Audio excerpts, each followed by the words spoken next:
O conselho que eu quero dar a vocês é o mesmo que o Senhor deu a Josué quando Moisés ele foi tomado para Deus e por Deus, né? Até porque lá em Romanos, Paulo diz que por ele, como é que é? Por ele, porque dele, por ele e para ele são todas as coisas. Então, Moisés foi tomado por Deus e para Deus. E Josué agora era um menino, diante do ministério de Moisés, era um menino porque era extremamente inexperiente e ia ter que lidar agora com uma diversidade de situações, irmãos, que certamente ele, na sua percepção humana, poderia dizer: eu não vou saber administrar tudo isso. E o conselho que Deus deu a Josué foi o quê? Não aparte de ti este livro da lei, antes medita nele de dia e de noite. Amém? Então este livro da lei, que hoje é autenticamente representado por esta Bíblia, por este livro sagrado, né, seriam o quê? As instruções de Deus para Josué. Eu não sei se você sabe disso, irmãos, mas a Bíblia, ela ainda eu acredito que continuará sendo até o fim a mais completa revelação de Deus para o homem. Amém? Nenhuma outra revelação, visão, profecia, direção, ela vai se sobrepor à palavra de Deus, esta palavra revelada e escrita aqui.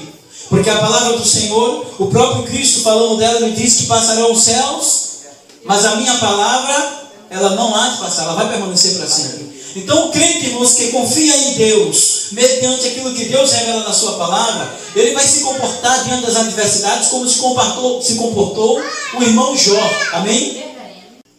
Ele vai se comportar, irmãos, como se comportou o irmão Jó. Você lembra de Jó quando recebeu aquela notícia, irmã Neide? Né? A Bíblia diz que o servo de Jó chegava para ele: olha, teus filhos morreram, olha, os teus bens foram roubados, olha, enfim, houve um verdadeiro caos na vida de Jó. E a Bíblia diz que alguém chegou para Jó e disse: Jó, você agora está pagando pelos seus pecados. Você lembra do que Jó falou, irmãos?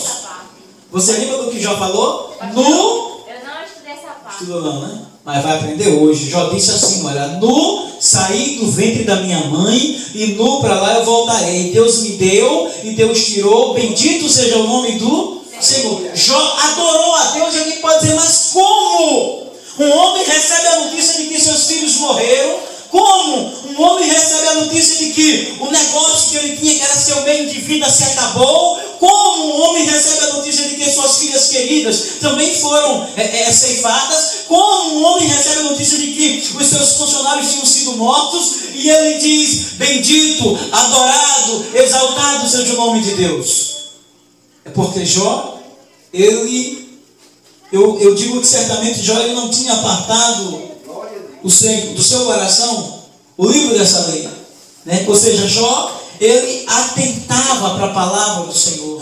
E é bem verdade isso, irmãos, porque a Bíblia diz que Jó falou: nu eu saí do ventre da minha mãe, e nu para lá eu voltarei. Deus me deu e Deus tirou. Bendito seja o nome do Senhor. Né? Mais que isso, irmão, se você for observar, Jó, ele disse para Deus o que: Senhor, eu te conhecia só de ouvir. Então Jó atentava, né, para a palavra, ele ouvia. Eu te conhecia só de ouvir falar. Então Jó era uma pessoa que tinha direção na palavra. Foi por isso que Jó disse para o amigo dele: escuta, eu sei que o meu Redentor vive e que ele há de se levantar nessa terra em juízo em favor de mim. Amém? Então Jó, ele tinha uma convicção de Deus na palavra. E Deus disse para Josué: Josué, quer se dar bem, Josué? Quer ser próspero, Josué? Quer ser fecundo, Josué? Não aparte de você o livro dessa lei, mas medite nele de dia e de noite. Aleluia. Guarde a palavra. Davi, ele foi tão mais enfático, irmãos, que Davi disse o quê? A tua palavra escondi, guardada no meu coração, para não pecar contra ti. Né? Então a palavra de Deus, ela ainda é o subsídio de maior necessidade cristã. Talvez, irmãos, você esteja se sentindo hoje precisando de uma direção de Deus, e acredita que se Deus usar alguém para você agora em revelação, isso vai encher a tua alma. É um engano, porque o maior subsídio do crente é a palavra. Tem um bocado de gente aí revoltado, porque recebeu uma profecia e a profecia não se cumpriu, e ainda quer botar a culpa no profeta. Porque nem sempre o culpado é o profeta, sabiam disso? Porque o Senhor deixou bem claro acerca da profecia revelada, no que diz uma profecia direcionada, né? O Senhor deixou bem claro lá em Jeremias, como é que ele diz? Se eu falar acerca de uma nação para edificar, plantar e a fazer prosperar, se tal nação fizer o que é mal diante de mim, eu me arrependerei do bem que havia dito que eu lhe faria. Eu estou dizendo, aí pronto, amigo, ele abriu mão da promessa, rejeitou a promessa. E ele diz, igualmente, se eu disser acerca de um povo nação para destruir e arruinar, se eles fizerem o que é direito aos meus olhos, eu vou me arrepender do mal que havia prometido que ia fazer a ele, amém? Então a profecia direcionada, irmãos, ela é condicionada à minha postura, amém?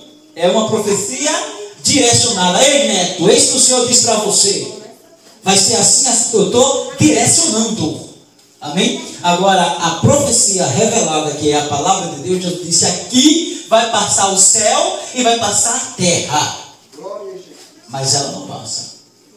Porque ela não está condicionada a você. Pelo contrário, ela já deixou bem claro que tipo de postura e procedimento você deve ter.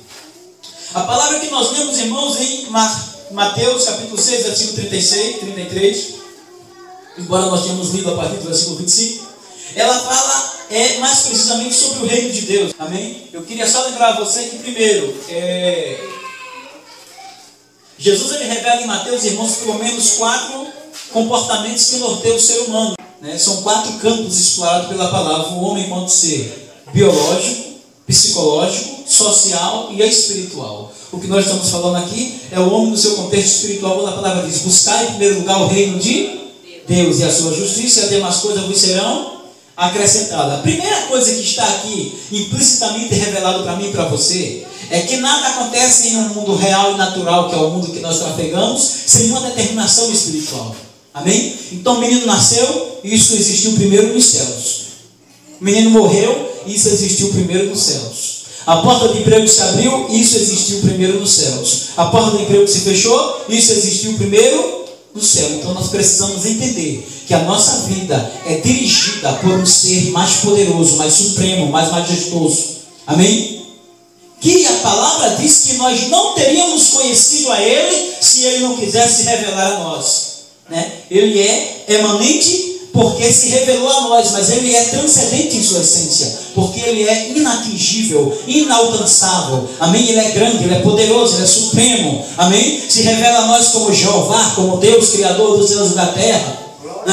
É acerca desse Deus que a palavra diz que Ele amou o mundo, a nós, seres tão pequenos e limitados, de uma tal maneira que deu o seu único filho, para que aquele que acreditasse nele não perecesse, mas tivesse a vida eterna.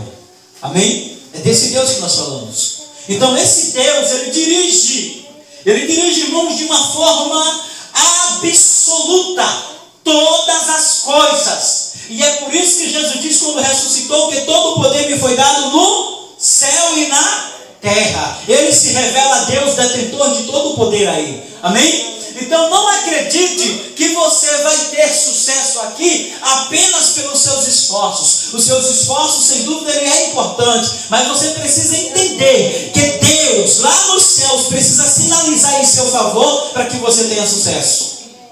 Se Deus não sinalizar em seu favor, você não terá sucesso. É por isso que você precisa buscar em primeiro lugar o reino de Deus e a sua justiça. Se Deus está contigo, irmão, então tudo vai bem. Você pode estar vivendo a maior desgraça humanamente falando, a tua vida está bem, porque Deus está a seu favor. Amém? Foi isso que Jó quis dizer. Quando ele falou, olha, eu sei que o meu Redentor vive, eu tenho comunhão com Ele, e Ele vai se levantar em meu favor. Pronto, não tem problema. Análise do texto, versículo 33 diz: mas buscai primeiro o reino de Deus e a sua justiça, e todas essas coisas vos serão acrescentadas. A palavra buscar, irmãos, o grego é o zeteo. Ele significa procurar, a fim de encontrar, para descobrir, pelo pensamento, meditação, raciocínio, ou investigar com empenho. É empenhar-se em procurar e requerer, pedindo enfaticamente algo de Deus. Amém? Então essa palavra, buscar em primeiro lugar o reino de Deus, nós podemos entender ela na sua expressão exata, lá em Jeremias 33:3, quando o Senhor diz o quê? Clama a mim e responder-te-ei. Anunciar-te-ei coisas grandes e firmes que você não sabe. Estão entendendo aqui? Buscar em primeiro lugar o reino de Deus. Tenha curiosidades, tenha o desejo de descobrir mais sobre Deus. Empenhe-se nisso, em ler a Bíblia, em orar, em ouvir pregações, em ler bons livros, no intuito de conhecer um pouco mais desse Deus maravilhoso, grandioso, majestoso, amoroso, juiz, punidor. Ninguém sabe ao certo como é que nós podemos descrever Deus em sua totalidade, porque a palavra diz que Ele é grande, que Ele é imensurável. Então, se Deus Ele é imensurável, irmãos, por mais que a gente diga que Ele é amor, que Ele é justiça, ainda não podemos descrever Deus em sua totalidade, porque Ele é muito grande, além do que nós entendemos, além do que nós pensamos, além do que nós imaginamos. Amém? Amém? Então a palavra diz: busque a Deus, irmãos, empenhe-se em descobrir mais sobre esse Deus. Foi esse o conselho de Jesus. Ele diz: não andeis inquietos, dizendo o que comeremos, o que beberemos ou com que nos vestiremos. Empenhe-se em descobrir mais a esse Deus. Empenhe-se em entender mais esse Deus. Louvado seja o nome do Senhor Jesus. A primeira parte aqui do buscar em primeiro lugar o reino de Deus, eu acredito que está muito bem claro, né? O zeteor é buscar a revelação. E Deus, Ele diz: pode clamar. Clama a mim e responder-te-ei, e aí eu anunciar-te-ei coisas grandes e firmes que você não sabe. Lembra lá de Jó? Olha, Senhor, eu falei do que eu não sabia, porque eu te conhecia só de ouvir falar, mas agora os meus olhos te veem. Ele descobriu mais sobre Deus. E Deus está dizendo, Jesus está dando esse conselho, independente do que você está vivendo, irmãos. Mas pastor, é porque eu estou precisando muito de um trabalho. Empenhe-se em descobrir quem é Deus. Empenhe-se em conhecer mais dele. Você vai se edificar e você vai crescer nisso. Aí Jesus disse: fazendo isso, todas as outras coisas vos serão acrescentadas. Louvado seja o nome do Senhor Jesus. Amém? Então, buscai, já entendeu, é uma atitude de empenho. Amém? E empenho, irmão, você só faz com uma coisa que você o quê? Gosta, não é verdade? Não é assim, Neto? Acaba quer casar, Neto, acaba se empenha em arrumar uma namorada. E ele está empenhado em arrumar uma namorada porque ele quer casar. Amém? O cara está na pindaíba, está necessitado, quer um trabalho, quer um quinhãozinho para ele ganhar pão. E ele se empenha em procurar emprego. Por que ele está empenhado em procurar emprego? Porque ele quer o dinheirinho dele para ter o sustento dele, né? Então a pessoa, ela está matutino, consagração, clamor do meio-dia, ciclo de oração, culto doméstico, culto no lar, culto de doutrina. Não sei quais são as atividades que cada um faz, mas quando a pessoa está empenhada nisso, ela quer descobrir mais de Deus. Amém? Então a palavra está dizendo que eu e você temos que buscar a Deus, não é com constrangimento, não é com insatisfação, não é com remorso, não é com o coração travado, porque Deus está vendo isso. Entendeu? Eu tenho que estar empenhado. Glória a Deus. Eu não tenho que vir para o culto porque o pastor está puxando a minha orelha, não. Eu tenho que vir para o culto porque no meu coração há um empenho, há um desejo de estar na casa do Senhor. Então foi esse o conselho que Jesus disse: quer ter sucesso como pessoa psicológica, quer viver bem, tranquila, em paz? Amém? Quer ter o pão na sua mesa todo dia como pessoa biológica, que haveria de beber, de comer? Quer ser uma pessoa socialmente estabilizada, com boas relações com as pessoas, com boas relações com o vizinho, com uma boa estrutura profissional? Jesus está dizendo: empenhe-se em buscar venha para o culto com determinação, não com constrangimento. Não com constrangimento. Aí você diz, pode falar. Exatamente, né? O que eu acho interessante, né, até porque lá na palavra da ceia, lá em Coríntios 11, né, Paulo diz: por causa disto há muitos fracos e doentes, né, e não poucos que dormem. O povo está vindo, mas o coração estão fazendo tudo errado. Como é que Paulo diz no versículo 17? Quando vos reunis, não é a ceia do Senhor que vocês estão comendo. O cara chega lá com o coração todo jeito, pensando só no seu peão, preocupado com a sua vida, cheio de mágoa, de remorso, de acusação, de uma série de outras coisas, e acha que Deus vai, não, manda para o céu que eu recebo assim mesmo, filho. Aí você pode dizer, pastor, então é melhor ficar em casa com o coração ruim, né? Eu digo, é pior. Aí é pior. Aí é pior, porque além de não ser favorecido por Deus, você está agora, como é que eu posso dizer, vulnerável ao diabo. E aí, meu amigo, Satanás entrando vai botar para descer, vai destruir. A Bíblia diz que ele se levanta contra o homem, revelado, ou melhor, caracterizado, tipificado lá no ladrão. A Bíblia diz que ele vem para matar, roubar e destruir. Em casa não fique não, busca o Senhor. Agora, a palavra diz, vós que sois de ânimo novo, limpai os vossos corações. Amém? Amém, irmãos? Glória a Deus. Então, primeiro, próton, vocês já ouviram falar, né? Próton, primeiro é do grego próton. Quem sabe qual é o nome que a gente dá quando uma pessoa ela constrói, por exemplo, um carro? O primeiro modelo que é lançado daquele carro. Está ali todo o projeto. Como é que se chama? Isso mesmo, protótipo. Próton, primeiro tipo. Olha só a palavra aqui, porque a palavra primeiro do grego é próton. Você observa, próton, primeiro, protótipo, primeiro tipo ou modelo que foi feito, né? É o primeiro carro, é o protótipo, entendeu? É a primeira formulação, é a primeira coisa criada. Então, ele diz que essa determinação, ela tem um destino, amém? Buscai primeiro, próton, primeira coisa a ser gerada, primeira formulação. Eu lembro até de um hino bem antigo que dizia, quem era que cantava, Evanilda? O meu primeiro pensamento ao despertar. Nelson Neves, né? É para ti, Senhor Jesus, e a oração que eu fizer ao me deitar. É para ti, Senhor Jesus. O primeiro, né? O primeiro é o próton do grego.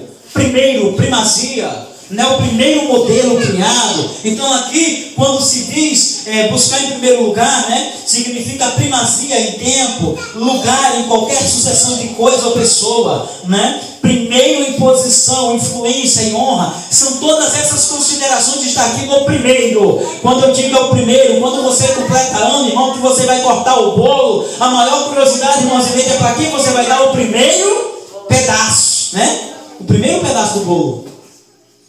Por quê? Porque no nosso entendimento, a primeira parte, o próton, a primazia de tempo, de consideração, indica honra. Amém?